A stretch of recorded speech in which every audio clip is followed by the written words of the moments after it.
Sanibonani iSouth Africa yonke, sanibonani umhlaba wonke onibingelelayo.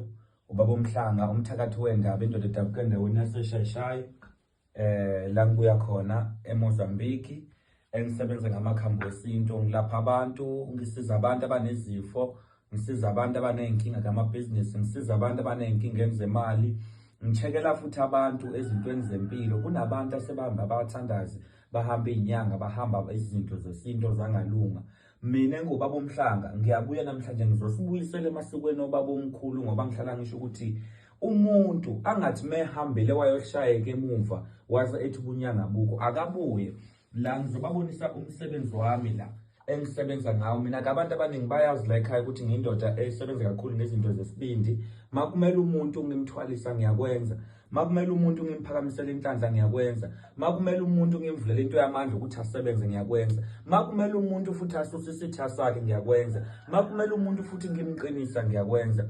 Yimi ke lona ubaba uMhlanga, umkhaya oka-Ananias Mathe, lo mfana waseMozambique owayezwa kakhulu, wayekwazi kunyamalala. Njengoba Ananias Mathe wayekwazi kunyamalala, leyo muntu lo mina engubaba uMhlanga sengibuye nawo kubantu abangayigebengu, abangotsotsi. Angisho ukuthi ngandisa ubugebengu, ngiyasiza nawo lo muthi. La mafutha lawo mangiwathatha, ngoba niwabona niyabo, ngiwagcobe la, ngiyakwazi kunyamalala. Ngeke ngwavula ngoba nisuka ningabe nisangibona lapha escreenini. Kodwa kumuntu othi mina baba uMhlanga ngifuna ukunyamalala, mina baba uMhlanga ngifuna ukuya ebhenki bangangiboni ngiyothatha imali, mina baba uMhlanga ngifuna ukuya e-Reserve Bank ngithatha imali abantu bangangiboni.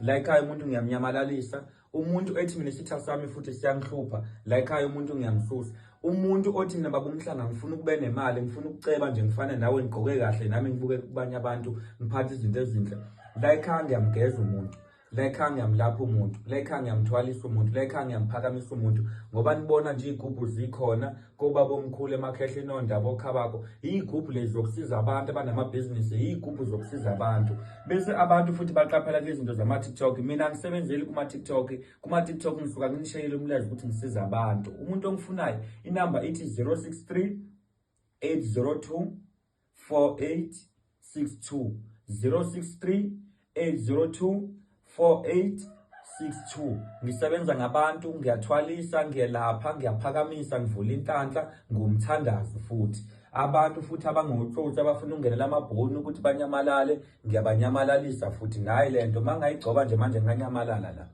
Mangayithi ngiyivula nje ngengichaza okuningi. Abamazi u-Ananias Mathe bazongifakazela.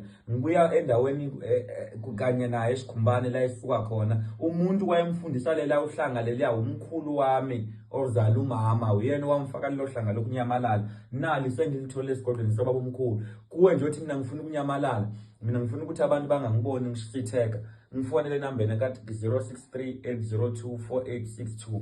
Ningafoneli ukufunda umqondo, ngifuna ukuthi kufone umuntu ofuna imali, umuntu ofuna ukwenzela izinto, umuntu ofuna ukwakhelwa imali, umuntu ofuna ukwakhelwa into kaDisemba, aphile kahle.